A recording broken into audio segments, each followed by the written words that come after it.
Pusti se. Naćemo bre nešto dobro za Micu, pa moramo da nađemo za nju, šta ti je? Možda Tajland, a?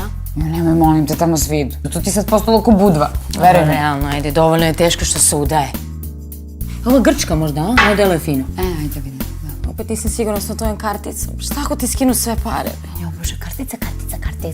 Evo sad ću ja ti objasnim jednom za svagda. Stvar je strašno jednostavna. Znači, samo odeš na ovaj glavni meni. Vidiš, uđeš tu, klik, i onda da bereš kartice, i onda da bereš kreditnu karticu, pošto mi njome plaćamo. Sad znači ideš ovdje, vidiš limiti, kažeš ok, i internet, ti kažeš da, jer preko interneta plaćaš, i evo ga dnevni limit. Znači ja ovdje sad izbrišem ovo i ukucam, evo recimo ovoliko, i kažem ok. I to je sada moj dnevni limit.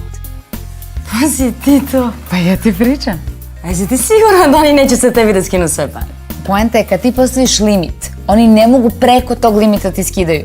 Ali znaš šta, ajde ti ne brineš za to, nego ti ideš da tebi i meni skuvaš kaficu jednu. Ajde, brineš za kafu, bez šećera, bez mleka. Mislim, zašto bi Milica sad išla sama? Na more, mislim, najbolje prijateljice, pa čoveče, treba se pomažemo da ju dobro i u zlu. Evo, limit, moram da izbrišem.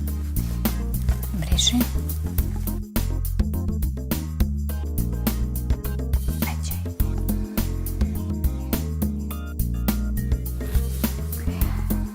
Hoće li ta kafa?